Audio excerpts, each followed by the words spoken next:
이번 시간에는 미술 치료 시 매체의 선택이나 또는 미술 치료사의 역할에 대해서 좀 실제적인 구체적인 방법들에 대해서 알아보도록 하겠습니다. 먼저 미술 치료에서 미술을 두려워하거나 또는 시작하기 어려워하는 내담자를 만났을 때 어떻게 풀어나가야 될지 실제적인 방법들을 한번 알아보겠는데요. 먼저 내담자가 미술 활동에 대해서 어떤 두려움과 어려움을 갖고 있을 때, 부담감 등을 갖고 있을 때 치료사는 미술을 좀 뭔가 배우려고 하는 것도 아니고 뭔가 평가를 하는 것도 아니고 잘 그리고 못 그리고가 중요한 게 아니고 그리고 그러한 것들을 설명을 해주고 그리고 낯설고 어려워하는 부담스러워하는 그 내담자의 마음을 잘 충분히 공감해 주는 것이 바람직하겠습니다. 그래서 가능하면 일반적이고 다루기 쉬운 매체를 사용하도록 하고요. 또 구체적인 형상을 만들어내야 하는 작업보다는 그냥 우연적인 효과를 위한 어떤 활동을 적용해서 기술적인 능력에 대한 부담감을 줄여주는 게 좋겠습니다. 근데 간혹 이제 내담자가 아동일 경우에는 초반에 치료 초기에 어떤 간단한 작품이 쉽고 간단한 작품이 나오게 하는 것도 또 괜찮고요. 그리고 내담자의 성향에 따라서 내담자가 이 작품을 완성하는 것을 중요하게 생각할 경우에는 아까 마찬가지로 치료 초기에 간단한 작품이 완성이 되게끔 해주는 것도 좋겠습니다. 어쨌거나 그 내담자에 대해서 충분한 이해가 있어야만 되겠습니다. 실제적인 방법에서 먼저 매체 선택은요. 성인들 중에는 대부분 초등학교 때 그림을 그려본 이후로는 거의 그림을 그려보지 않는 분들이 많죠. 그래서 그런 분들한테는 초등학교 때 사용했던 어떤 크레파스나 색연필 등을 준비해서 매체를 좀 쉽게 편하게 접할 수 있도록 해주는 게 좋겠습니다. 두 번째로는 끝이 가는 펜 종류, 이런 종류의 매체를 사용할 때는 지나치게 어떤 예민해져서 힘이 들어갈 수가 있기 때문에 파스텔이나 마커처럼 쉽게 칠해지는 매체를 준비해 놓는 게 좋겠습니다. 다음은 직접 그리는 작업에 있어서는 저항감이나 거부감, 많이 부담스러워 하기 때문에 더 많이 그리는 거에 있어서 부담스러워 할 경우에는 콜라주를 해볼 수가 있겠는데요. 어떤 오브제를 이용해서, 그러니까 잡지나 어떤 기타 다른 요소들을 붙이거나 잘라서 작업하는 그런 콜라주를 작업해 보시는 것도 좋겠습니다.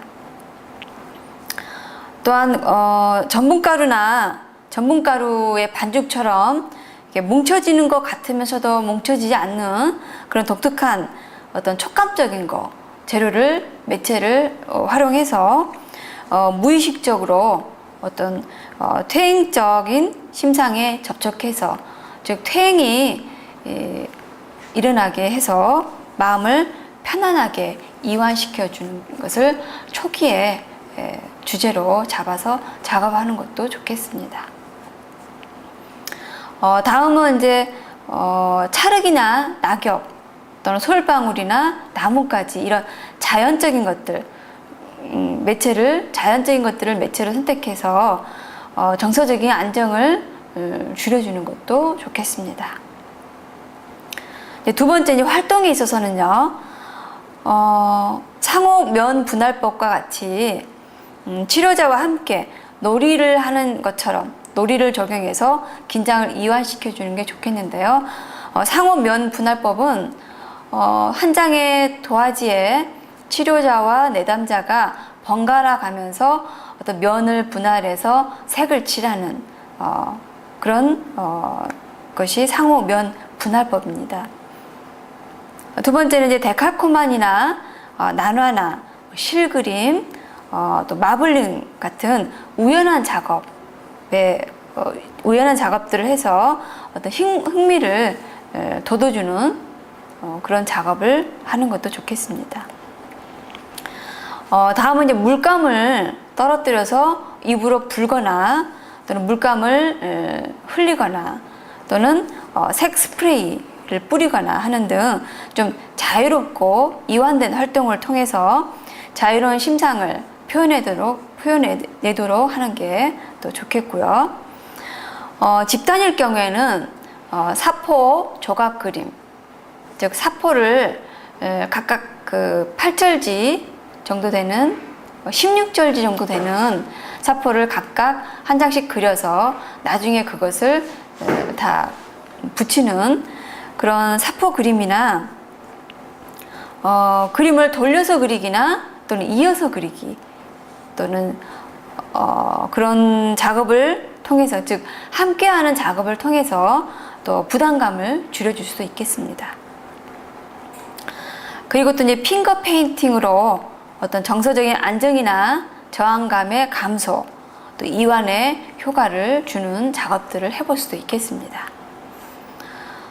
또한 이제 출발 그림법이라고 해서 장애 아동이나 정신질환 환자들한테 모두 사용할 수가 있겠는데요. 종이에 치료자가 어떤 잡지에서 직접 얼굴 사진을 오려서 붙여줌으로써 그 그림을 완성하게 하는 그런 기법이 되겠습니다.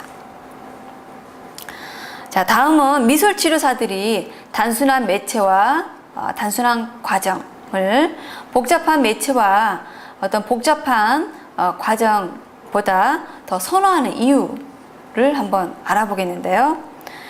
미술치료사는 복잡한 미술 매체도 물론 취급을 해야 되겠지만 몇 가지 이유 때문에 단순한 매체와 단순한 과정을 선호하는 경향이 있습니다. 첫 번째는 개인은 비구조적인 미술 매체일수록 더 많이 투자를 합니다.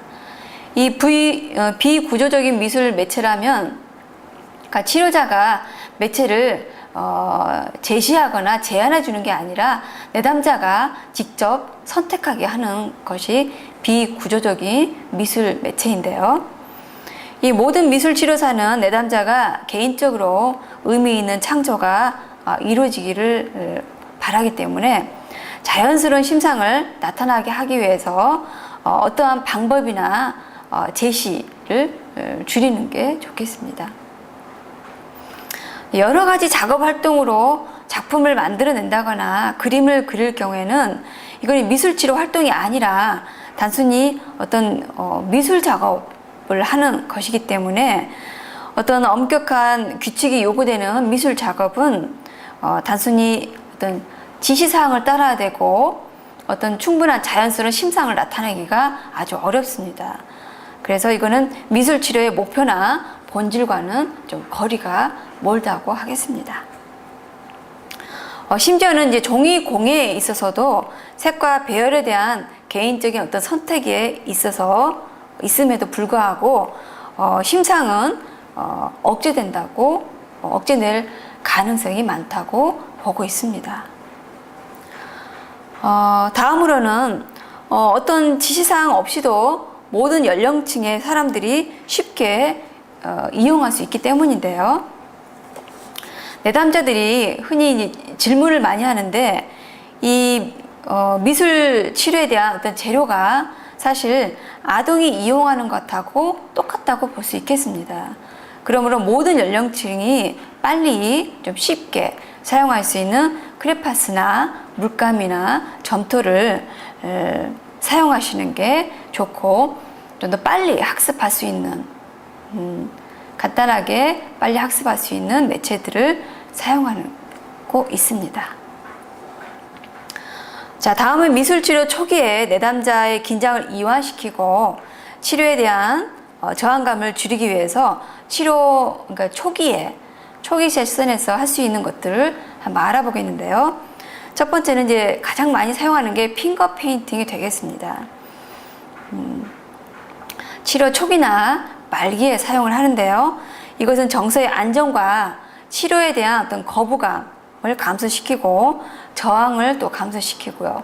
이완시킬 수 있는 효과를 가지고 또한 스트레스 해소에도 큰 도움이 되고 있습니다. 다음은 역할 교환법이 있는데요. 어떤 채색이나 콜라주나 난화나 그림 그리기에 있어서 내담자와 치료자가 번갈아 가면서 작업을 하는 것으로서 어떤 라포 형성이나 거부감의 감소나 흥미를 유발하고 촉진시키는데 효과가 있겠습니다. 자, 다음은 출발 그림법이라는 것이 있는데요. 그림을 그린 데 있어서 저항이나 공포나 수줍음을 줄여서 그림 그리기를 자극하고 촉진하는 데 사용하는 방법입니다. 이것은 장애 아동이나 정신질환 환자에게 모두 다 사용할 수 있는 기법인데요.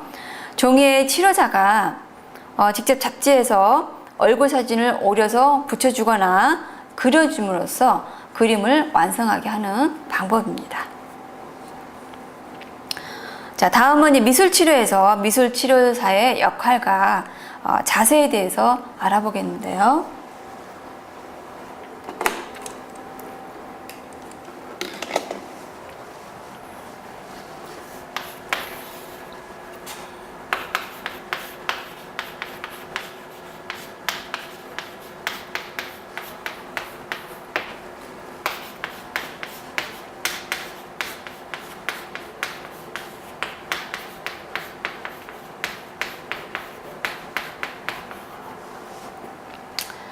자, 미술치료사의 어떤 그 역할과 자세, 첫 번째는 미술치료사는 전문가로서 어떤 치료적인 힘에 대한 확신을 가지고 있어야 되고요.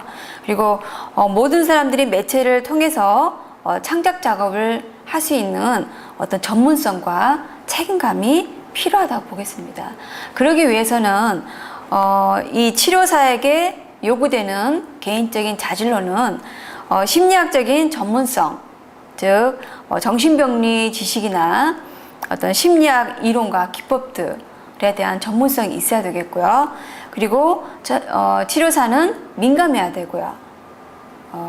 그리고 정서적으로 안정이 되어 있어야 되고 어떤 유연성이 있어야 되겠고, 그리고 유머 감각과 내담자의 그림을 분석할 수 있는 어떤 통찰력, 민감성과 통찰력 등, 그리고 경청할 수 있는 내담자의 이야기를 있는 그대로 수용하고 경청할 수 있는 능력과, 그리고 관찰력과, 그리고 신뢰감, 내담자가 치료사를 신뢰할 수 있는 어떤 믿음, 신뢰감이 있어야 되겠습니다. 자, 두 번째는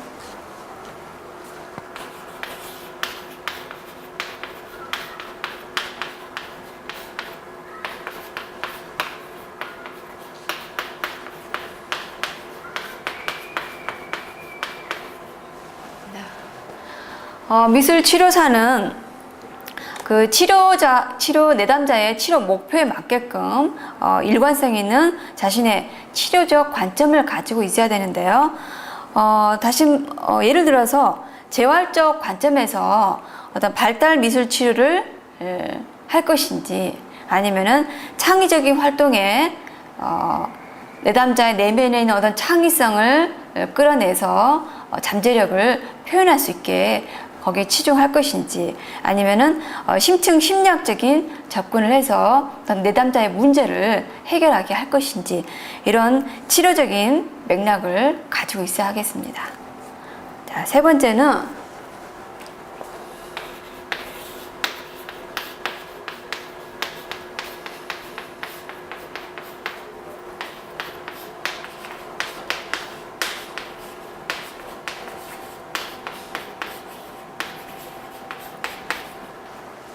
치료사는 효율적인 치료사가 되기 위해서 자신이 그 창조적인 작업을 직접 경험을 해봐야 됩니다. 그래서 치료자 스스로 미술 치료를 통해서 자신의 내면 세계를 탐색하고, 그리고 자신을 이해하는 것이 중요하겠습니다. 그래서 치료자가 내담자가 되어보는 경험은 내담자를 온전히 공감할 수 있게 되고요. 그래서 공감해서 충분히 도울 수가 있겠고, 치료자의 미해결 과제에 접근하는 기회를 갖도록 해서 치료자 자신을 치료의 도구로 사용할 수가 있게 되겠습니다.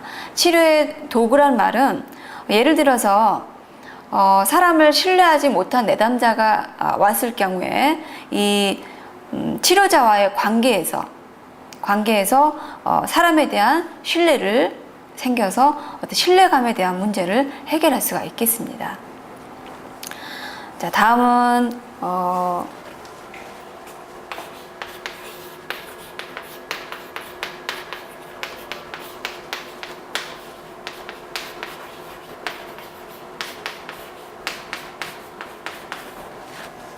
치료자는 내담자를 방해하지 않고 예리하고 민감하게 관찰을 함으로써 내담자 중심으로 소통을 하는 방법을 알아야 되겠습니다.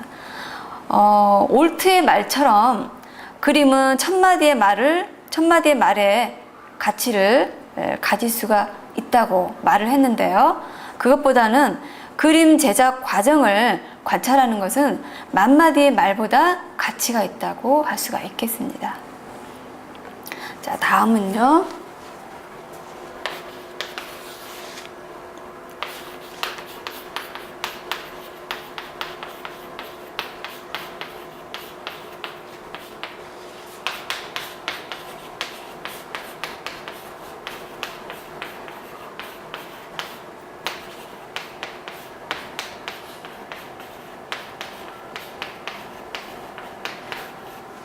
자, 치료사는 내담자 작품에서 은유와 상징적인 표현의 특성을 이해해서 예술적인 의미와 심리적 의미를 이해할 수 있는 통찰력을 가지고 있어야 되겠습니다.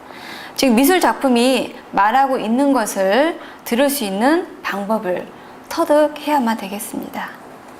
자, 마지막으로 치료사는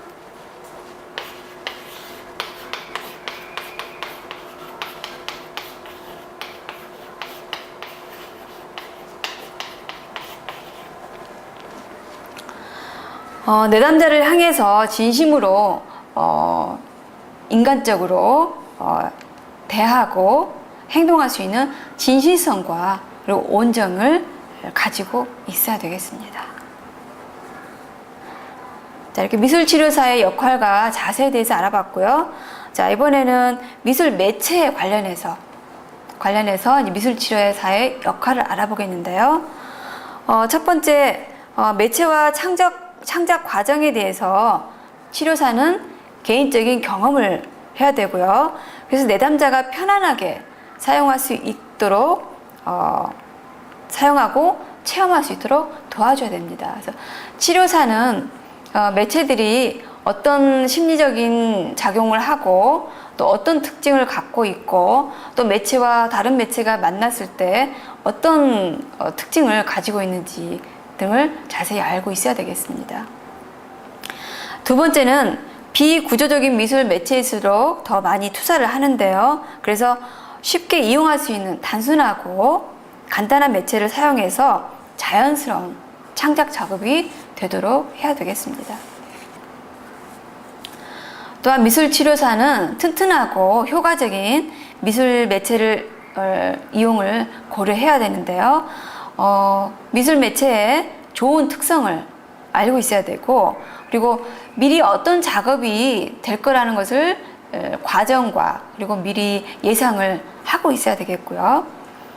매체를 통해 기대하는 관심을 유발할 수 있는 도구와 재료를 선택을 해야 되겠습니다. 재료가 너무 약하게 되면 내담자가 재료가 너무 약해서 부러지거나 찢어지거나 할 경우에는 내담자가 위축감을 느낄 수 있고요. 그리고 좌절감, 또 실패감 이런 것들을 느낄 수도 있습니다. 그래서 튼튼하고 내구성이 높은 효과적인 매체인지를 고려를 해야 되겠습니다. 또한 피랍이 강한 내담자는 이제 습자지 같은 거를 주게 되면 힘이 강하기 때문에 그리다가 찢어지는 경우가 많겠고요. 또 과잉 행동을 보이는 아동에게는 수습강처럼 다루기 어렵고 잘 부러지는 그런 매체를 주게 되면 상실감과 좌절감 등을 경험을 하게 되겠습니다. 또한 공격성이 표출되는 내담자에게는 쉽고 안전한 매체를 줘야 되고요. 그래서 날카롭거나 위험하지 않는 매체를 선택해주고, 또 풍선을 터뜨리기는 풍선 터지는 소리에 공포감을 느낄 수가 있으니까 고려해야 되고요. 조심해야 되고요. 정해진 틀로 매체를 판단하는 것이 아니라 어떤 상황에 따라서 융통성 있게 적용할 수 있는 세심한 주의가 필요하겠습니다. 또한 내담자의 수용 능력을 고려해서 재료의 수를 결정을 하는데요. 자아 기능이 미성숙한 내담자에게 동시에 너무 많은 재료를 제공하게 되면 혼란을 야기할 수도 있겠습니다. 다음은 이제 재료의 위생성과 안정성을 고려해야 되는데요. 특히 이 발달 미술 치료를 할 경우에 그런 아동들에게 유의를 해야 되는데, 이 발달이 안 된 이 내담자일 경우에는 미술 매체를 대부분 어떤 경우에는 입으로 가져가는 경우가 있어요. 그러니까 먹는 경우도 많습니다. 그래서 이 위생성과 안정성에 특히 고려를 해야 되는데, 그때 이제 그 아동들이 입으로 매체를 가져갈 경우에는 그 즉시 안 된다는 반응을 보여야 되겠습니다. 다음은 치료 진행 시 내담자의 어떤 자율적인 의지나 치료자의 계획 의도나 또는 표현 재료에 대해서 항시 변할 수 있다는 어떤 창의적인 개방성, 유연성, 융통성을 가지고 있어야 되겠습니다. 자, 예를 들어서 손에 이 매체가 묻는 것을 싫어하는 내담자들이 간혹 종종 있는데요. 이럴 경우에는 이런 내담자에게 파스텔을 제공을 했다면, 파스텔은 손에 많이 묻는 매체이죠. 그랬을 경우에는 처음에 이거를 만지는 것을 거부할 경우에는 초반에 장갑을 끼게 해서 끼게 하거나 아니면은 휴지를 줘서 처음에는 그렇게 작업을 하다가 나중에 점점 직접 손으로 작업을 할 수 있도록 유도하는 것이 좋겠습니다. 이렇게 점점 이제 단계적인 접근을 시도하는 것이 좋겠습니다. 파스텔뿐만 아니라 어떤 밀가루 반죽이나 점토를 또 손으로 만지기 싫어하는 내담자들이 종종 있는데요. 이럴 경우에는 이제 위생 장갑이나 휴지를 미리 준비를 해서 단계적으로 접근하는 것이 좋겠습니다. 다음은 이제 미술 매체가 갖고 있는 심리적인 속성에 대해서 전문적인 지식을 가지고 있어야 되겠고요. 내담자가 사용하는 매체에 대한 어떤 상징적인 반응을 즉각적으로 수용을 하고, 또 치료 목적에 맞도록 어떤 계획에 맞는 매체 사용이 이루어져야 되겠습니다. 심리적인 속성이라면은 점토와 같은 이렇게 물은 매체는 이완을 시켜주는 속성이 있고요. 연필과 같은 딱딱한 매체는 통제하는 그런 속성을 갖고 있는 이런 심리적인 속성에 대한 지식을 가지고 있어야 되겠습니다. 다음은 이제 붓을 사용할 경우에는요, 사용 후에는 재빨리 씻어 두시고, 종이는 깨끗하게 보관을 하시고, 점토나 물감은 굳지 않도록 다음에 사용할 수 있도록 잘 보관을 하셔야 되고요. 또 내담자한테 재료의 제한에 대한 것도 설명을 하고, 그리고 거기에 대한 세심한 주의를 해야 되겠습니다. 또한 대체적으로 미술치료사는 본인이 충분한 경험이 있는 재료를 내담자에게 제공을 해야 되고요. 그래서 기술적인 어떤 문제도 도움을 줄 수 있어야 되겠습니다. 그리고 내담자의 창의적인 생각을 실현할 수 있도록 도와주고, 그들 적응 문제 해결을 제시하기 위해서 여러 매체의 독특한 특성과 표면 재질, 그리고 도구의 사용 같은 것을 미리 알고 있어야 되겠습니다. 예를 들어서요, 어떤 3차원 입체 작업을 할 경우에, 점토로 어떤 입체적인 작업을 할 경우에는 그 작품을 지지할 수 있는 뼈대로 어떤 거를 활용할 수 있는지 이런 것들도 알고 있어야 되겠습니다. 그리고 이제 드로잉 재료나 또는 페인팅 할 수 있는 재료들 또는 모델링 할 수 있는 재료들, 이러한 다양한 재료의 사용 방법들도 알고 있어야 되고요. 조작법과 그 과정에 대해서도 충분히 알고 있어야 되겠습니다. 또한 미술치료사는 누구에게나 재료를 선별하여 제시할 때 성공적으로 적용할 수 있도록 내담자의 생각을 적절하게 뒷받침할 수 있는 매체를 선택을 하시고요. 내담자의 어떤 지각 또는 운동 능력을 고려해서 매체의 난이도를 결정을 해야 되겠습니다. 특히 이제 발달 치료나 또는 신체 장애가 있거나 연령에 맞게끔 매체의 난이도를 구별을 해야 되겠습니다. 그리고 이제 이용되는 시간이나 공간, 그리고 이제 우리가 이제 물감이나 찰흙을 사용하게 되면 이제 씻을 수 있는 사용할 수 있는 물이 필요하고요. 같은 이제 재료들에도 준비나 이런 것들을 고려해야 되겠고요. 제한적인 작업 환경에서 이용될 수 있는 재료들의 선택을 신중하게 선택을 해야 되겠습니다. 자, 그리고 이제 재료의 특성을 아는 것이 아주 중요한데요. 미술 매체들은 내담자에게 인지적으로 반응을 할 뿐만 아니라 정서적으로 반응할 수 있는 여러 가지 특성을 갖고 있습니다. 예를 들어서 이제 핑거 페인팅은 부드럽고 축축하고 색깔이 있고요.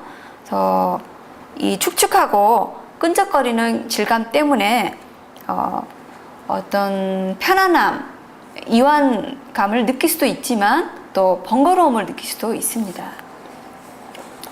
또 점토 같은 경우는 부드럽고 편안하고 또 즐거운 감정을 가질 수 있는 반면에 또 혐오스러운 감정을 자극할 수도 있습니다. 왜냐하면 이제 부드럽고 만지기 쉽고 하기 때문에 편안하고 이완되는 감정을 느낄 수도 있지만, 또 차갑고 딱딱하게 굳어지는 성질이 있기 때문에 이 즐거움과 불쾌한 감정, 두 가지 감정을 느낄 수가 있는데요.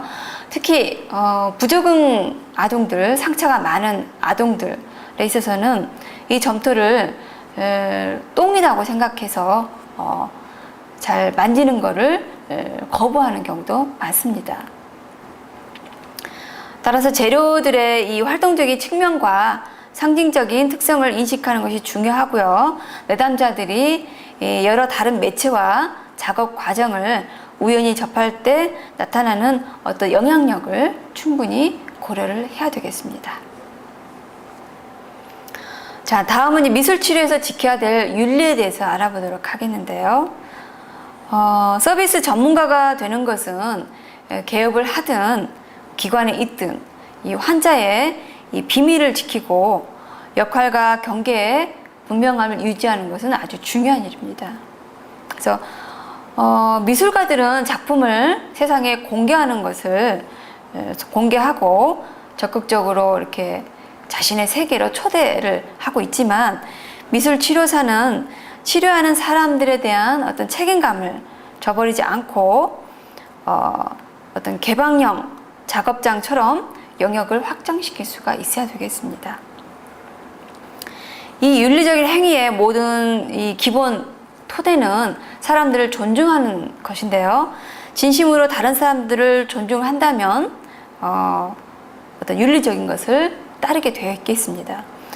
이것은 이제 개인의 미술 작품이나 심상 또는 개인적인 영역을 존중하는 것인데요. 이 존중은 치료사가 치료 중에 내담자와 갖는 특별한 관계에 권위로서 어쨌든 이익을 취하지 않는다는 것을 의미하겠습니다. 이 책임 있는 미술 치료사들은 특히 이제 개업을 했을 때 법적이나 윤리적인 문제 등을 관한 지식을 가지고 있어야 되겠고요. 미술 치료에 있어서 나타나는 어떤 도발적인 이미지들에 대한 것들에 대해서 어떤 윤리적인 어떻게 윤리적으로 처리할 건지에 대한 관심을 가져야 되고요. 또 내담자의 작품의 소유권과 보관에 대한 윤리에 대한 문제도 있겠습니다. 그래서 기관들은 때로는 그 내담자들의 그림을 임상적으로 또는 이제 교육적인 측면에서 작품과 기록을 일부 보관을 하고 있는데요. 어쨌거나 미술 치료사들은 이런 모든 것들이 이 내담자의 소유로 생각을 하고 있습니다. 또한 우리 가운데 많은 사람들이 그것이 이제 치료 과정을 반영하는 놀라운 기회를 제공하고 있기 때문에 내담자들한테 치료 동안에 가능하면 치료실에 이 작품을 보관하게끔 하고 있습니다. 그래서 이 작품을 나중에 자신의 작품을 쭉 관찰함으로써 또 커다란 치료 종결 시기에 커다란 통찰이 올 수 있는 기회를 제공하기도 합니다. 다음은 이제 비밀 보장인데요. 비밀 보장은 내담자의 그림은 이제 본래 상태로 전시될 수 있을 뿐만 아니라 사진이나 어떤 슬라이드로 복사될 수 있기 때문에 이 비밀 보장은 엄격히 준수가 되어야 되겠고요.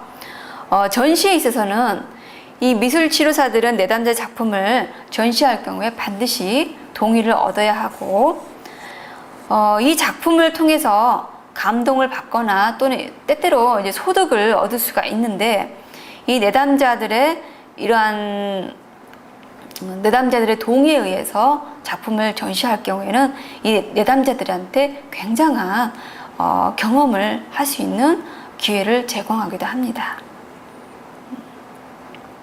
또한 이 전시는 창작 활동에 몰두하는 이 본질적인 즐거움과 또는 치료적인 이익을 넘어서 대중을 교육하고 정신 어떤 장애에 대한 편견을 없앨 수가 있고요. 그래서 윤리적으로 그것을 사용하는 것은 작품과 함께 내담자를 존중하는 것이 존중이 돼야 되겠습니다. 자, 다음은 내담자와 치료사의 사이에 대한 어떤 윤리적인 면이 있겠는데요. 먼저 장애 문제들. 어떤 누군가와 미술 치료를 할 경우에 존중이 가장 중요하다고 방금 말씀을 드렸는데요.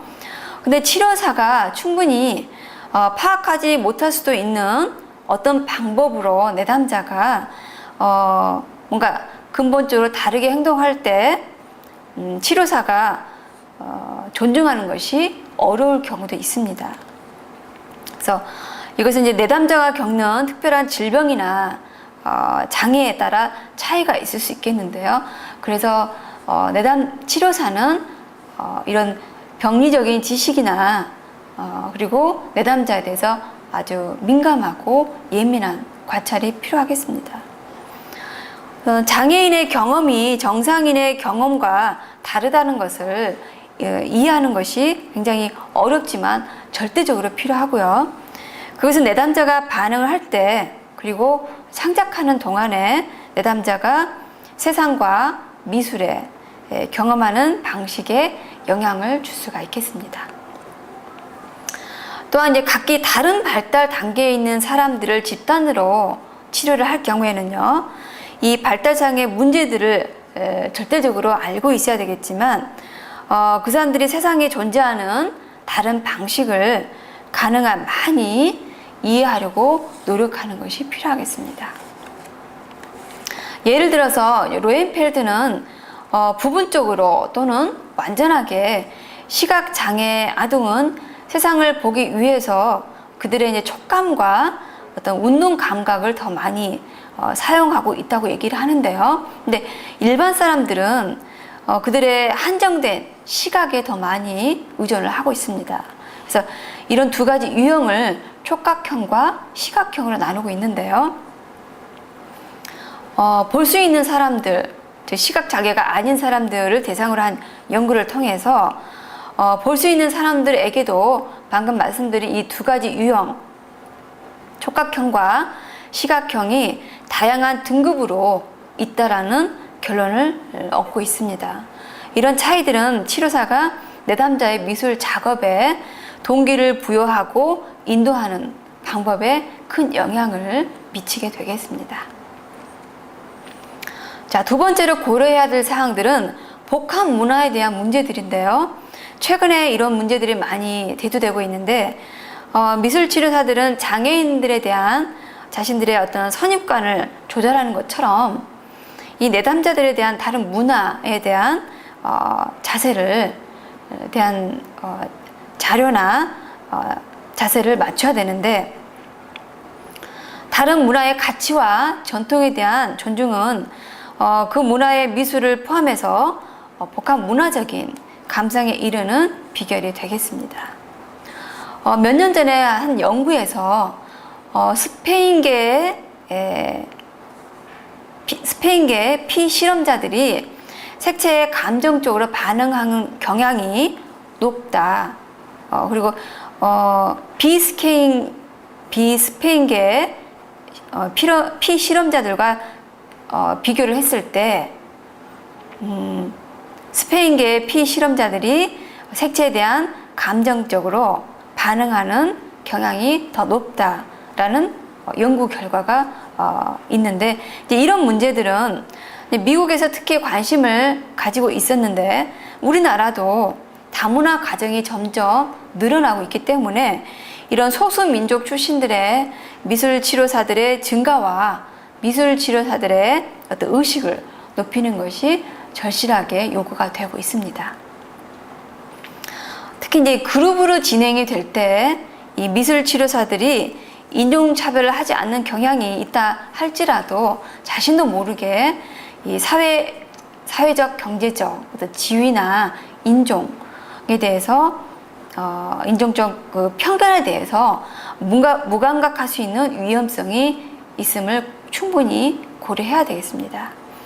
자신이 편견이 없다고 생각하는 사람들조차 자신이 완전히 인식하지 못하는 편견들이 잠복해 있을 수도 있고요. 따라서 존중하는 치료의 윤리는 정신병과 장애에 관련된 태도처럼 인종과 계급이나 지위에 관련된 사람의 어떤 내면화된 태도에 대한 치료자 자신의 분석이 필요하다고 보고 있습니다. 자, 이번 시간에는 미술 치료에 있어서 실제적인 방법들에 대해서 알아보았습니다.